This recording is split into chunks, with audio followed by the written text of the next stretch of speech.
ট্রেনটা আজকে অনেক ফাঁকাই আছে। অন্যদিন তো আমরা বসার জায়গাই পাই না। আমি তো ওই চিন্তাই করছিলাম, এত দূরের রাস্তা, বসতে না পারলে বাচ্চা দুটো কি করে যাবে? এতটা পথ দাঁড়িয়ে দাঁড়িয়ে যেতে তো ওদের কষ্ট হবে বলো। রোহিতের মা, তুমি একটু বেশিই ভাবনা করো। পথে ঘাটে কখনো ভিড় কখনো ফাঁকা, এটাই তো স্বাভাবিক। তোমাদের কাছে স্বাভাবিক, তোমরা সবসময় ট্রেনে বাসে চলাফেরা করো, আমরা তো আর যাই না, তাই আমাদের ওটাই কষ্ট।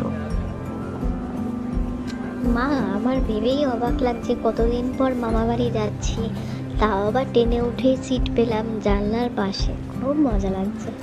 এবার চুপ করে বস, জানালার পাশে বসেছিস ভালো করেছিস, সিনারি দেখতে দেখতে যাবি। আচ্ছা বাবা, গাছপালাগুলো সব পিছনের দিকে চলে যাচ্ছে কেন? এইগুলো কেন হয় বাবা? এসবের জন্যই তো পড়াশোনা করতে হয়। পড়াশোনা করলেই তো আস্তে আস্তে সব জানতে পারবে।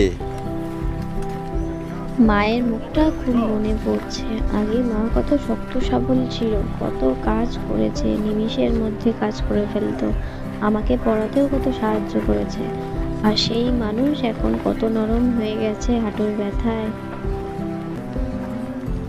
বয়স হলেই তো শরীর দুর্বল হয়, রোগ ব্যাধির উপদ্রব হয়, মানুষ আবার শিশুর মতো হয়ে যায়। তাই তো দিদা দিদুন কত খেলে আমাদের সাথে, কত মজার মজার গল্প করে, তোমরাও পারো না করতে। খুব মজা হয় মামা বাড়ি গেলে। তোর শুধু বোন, গল্প আর খেলার কথা।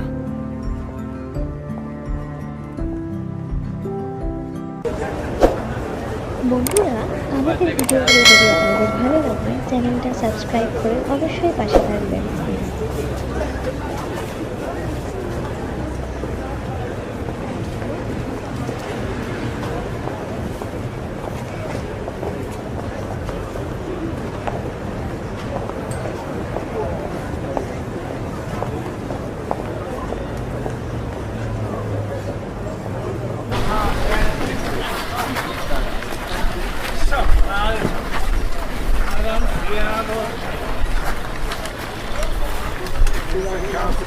Oh my God!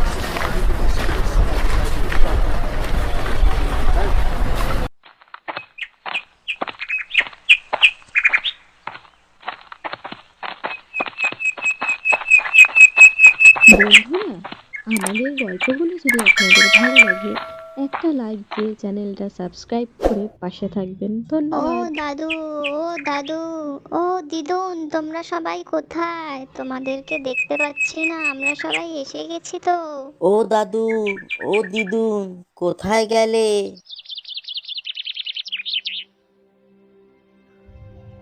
ও মা, আমার দাদু ভাই দিদি ভাইরা কত বড় হয়ে গেছে। কতদিন পর দেখলাম তোমাদের। কেমন আছো তোমরা? মা, বাবা কোথায়? দেখতে পাচ্ছি না তো। তোর বাবা বাজারের দিকে গেছে রে, এই মাসকাবারি আনতে। একেবারে তো পারে না, বয়স হয়েছে, বারে বারে যেতে হয়। চলে আসবে, একটু পরেই চলে আসবে। দাদু আসলে আমি দাদুর সাথে ঘুরতে যাব, কি মজা কি মজা। তোমার শরীর এখন কেমন আছে মা? ওষুধগুলো ঠিক মতো খাচ্ছ তো? আর বয়স হলে একটু তো ব্যথা বেদনা অসুখ বিসুখ লেগেই থাকে। তোরা চলে এসেছিস তো, এবার আমি ঠিক হয়ে যাব। আপনার কোমরের ব্যথা কেমন আছে মা? এই চলছে বাবা, আর ওষুধ খেয়ে খেয়ে আছি কোনো রকম। অনেক দূর থেকে এসছো বাবা, হাত মুখ ধুয়ে কিছু খেয়ে নাও, পরে আবার কথা হবে। এ দেখি আমার দাদু ভাই দিদি ভাই এসেছে।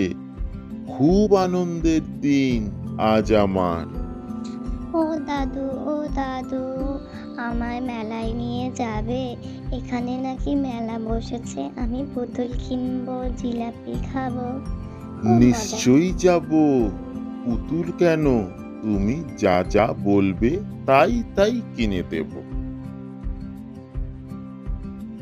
দিদুন, দিদুন, আমার একটা আবদার আছে। কি আবদার আছে দাদা ভাই, বলো শুনি। তোমার হাতের পরোটা আর কষা মাংস খাবো আমরা। আমার দাদা ভাইয়ের আবদার যখন, পূরণ তো করতেই হবে আমাকে। শুধু তোমার দাদু ভাই না, তোমার জামাইও খেতে খুব ভালোবাসে তোমার হাতের রান্না। শুধু আপনার দাদু ভাই আর আমারই প্রিয় নয়, আমাদের সকলেরই প্রিয় আপনার হাতের রান্না, মা। তাই তো সব সময় আমরা তোমাদের কাছে আসতে চাই, কিন্তু মা বাবা যেন আনে না আমাদেরকে। খুব অন্যায় করে, আমি বকে দেব। এত বড় সাহস, আমার দিদি ভাইকে ওরা আনে না। ঠিক আছে দাদু ভাই, আমি তোমাদের কালই রান্না করে দেবো পরোটা আর কষা মাংস।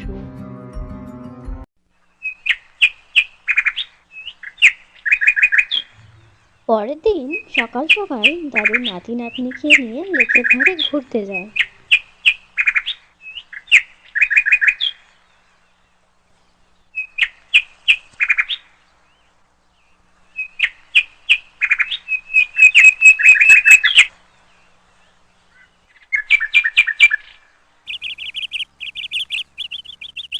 দাদু, এই লেকের পাশে এত ভালো লাগে যে এখান থেকে যেতে ইচ্ছেই করে না। পাখিগুলো কি সুন্দর দেখা যায়। এটাই তো প্রকৃতির টান। প্রকৃতির থেকে সুন্দর আর কিছু হয় না দাদু ভাই।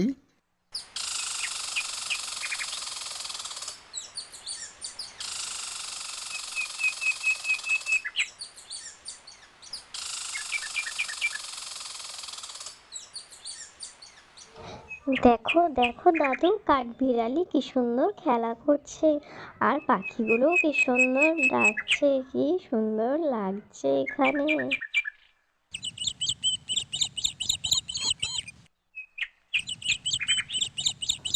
এই শব্দগুলোকে কলতান বলে।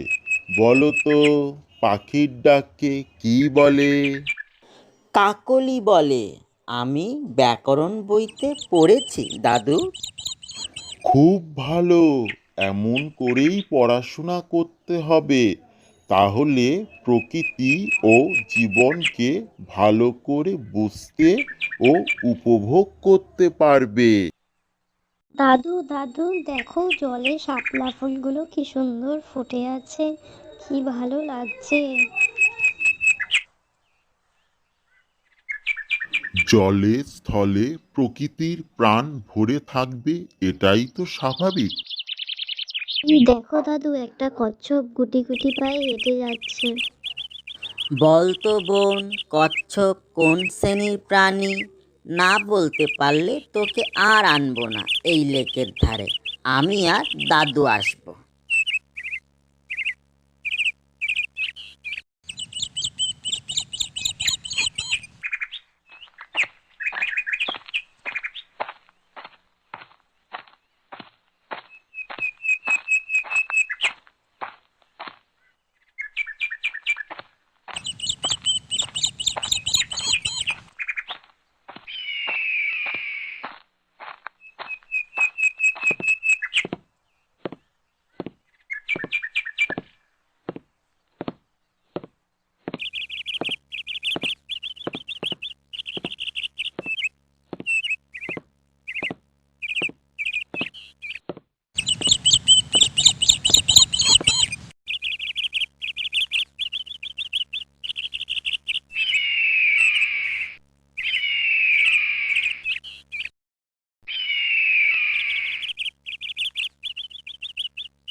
দিদি ভাই, ওভাবে দৌড়তে নেই, পড়ে যাবে তো, ব্যথা পাবে, আনন্দ করতে পারবে না তাহলে।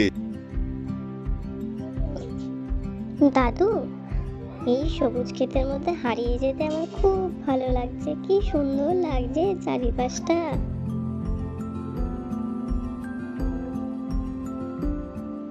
হারিয়ে গেলে আর দিদুনের হাতের কষা মাংস পরোটা খেতে পারবি না। তোরটা তাহলে আমিই খেয়ে নেব। দাদু দাদু, দেখো দাদা কি সব বলছে আমাকে। হা হা হা হা হা। দাদু ভাই, এমন বলতে নেই। দাদু, তোমাদের বাড়ির পেছনের উঠোনটা খুব সুন্দর, খোলামেলা। আজ ওখানে পিকনিক করলে কেমন হয়? কি দিয়ে পিকনিক করবে? তার জন্য তো আয়োজন করতে হবে, প্রস্তুতি নিতে সময় লাগবে, জায়গা পরিষ্কার করতে হবে। না দাদু, আজকেই করব আমরা। দিদুনের হাতের কষা মাংস আর পরোটা দিয়ে আজকে পিকনিক করব।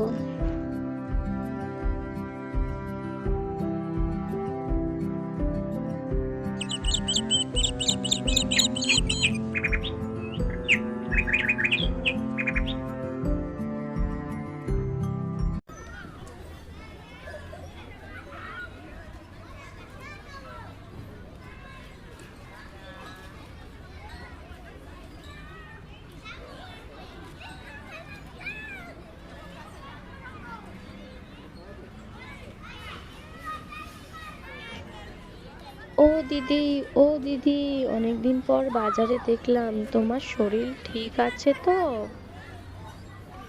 না গো বোন, শরীর ঠিক ছিল না, শরীর খুব খারাপ ছিল, কয়দিন তো বিছানা থেকেই উঠতে পারিনি। এখন একটু ঠিক হয়েছি, তাই ভাবলাম একটু বাজার করে নিয়ে আসি, নাহলে খাবোটা কি।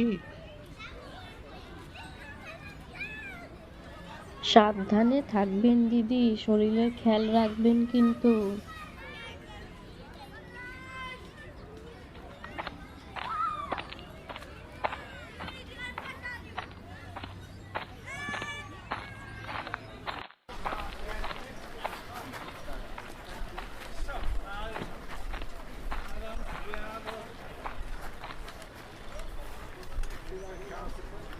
দাদু ভাই, দিদি ভাই, তোমরা এখানে একটু দাঁড়াও, আমি চটপট বাজারটা করে ফেলি। ঠিক আছে দাদান, আমরা এখানেই দাঁড়িয়ে আছি। তুমি কোনো চিন্তা করো না দাদু, আমরা বড় হয়ে গেছি তো।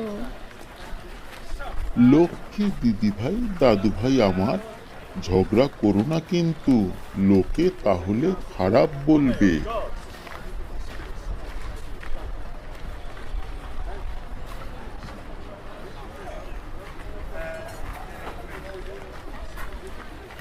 আলু কত? পেঁয়াজ কত করে? আলু 30 টাকা কিলো, পেঁয়াজ 40 টাকা করে কিলো। বেশি নিলে একটু কম হবে কি? 5 কিলো নিলে একটু কম হবে। দাও তবে 5 কিলো আলু আর 2 কিলো পেঁয়াজ।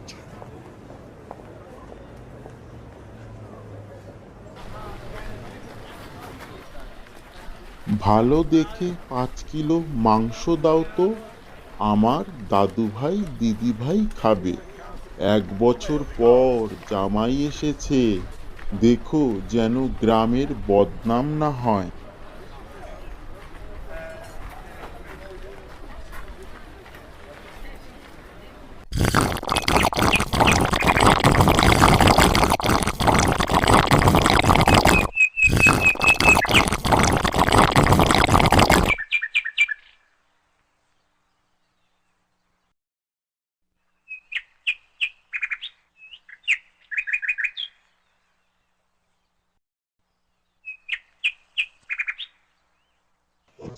লালু ভুলু, তোরা চুপ করে বসে থাক। আমার দিদুরের হাতের মাংস খেলে তোরা সারা জীবন মনে রাখবি। বোন, তুই পাড়ার সব কুকুর বেড়াল যা আছে সব ডেকে নিয়ে আয়, তোর ভাগের থেকে ওদের খাওয়াবি। দাদু আমাদের জন্য অনেক মাংস এনেছে, আমরা খেয়েও শেষ করতে পারবো না, তাই বললাম একটু ওদেরকেও দিয়ে দেব। এত সুন্দর পরিবেশে ঘোরা, থাকা, পিকনিক ও মায়ের হাতের রান্না সব একসাথে ভাবা যায়? যেটুকু সময় লাগা সেটুকু তো লাগবেই, এত প্রশংসা করলেও তাড়াতাড়ি হবে না। ও রোহিতের দিদিমা, দাদু ভাই দিদি ভাই তো আর থাকতে পারছে না, ওদের খুব খিদে পেয়েছে। বুড়ো বয়সে নিজের খিদের কথা ঢাকতে আমার দাদু ভাই দিদি ভাইয়ের ওপর দোষ দিও না। বলো তোমারই খিদে পেয়েছে, ওরা তো খেলছে, পারলে ওদের সাথে একটু খেলো গিয়ে। বাবা, কষা মাংসটা হয়ে এসেছে, ময়দাটাও আমি মেখে রেখেছি।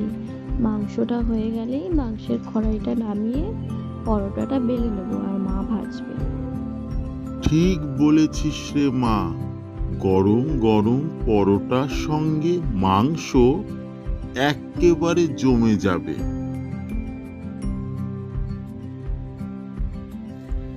এত সুন্দর পরিবেশে ঘোরা, থাকা, পিকনিক ও মায়ের হাতের রান্না সব একসাথে ভাবা যায়?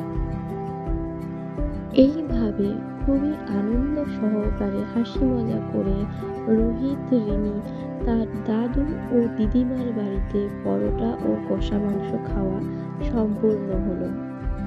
বন্ধুরা, আমাদের গল্পগুলো যদি আপনাদের ভালো লাগে একটা লাইক দিয়ে চ্যানেলটা সাবস্ক্রাইব করে পাশে থাকবেন। ধন্যবাদ।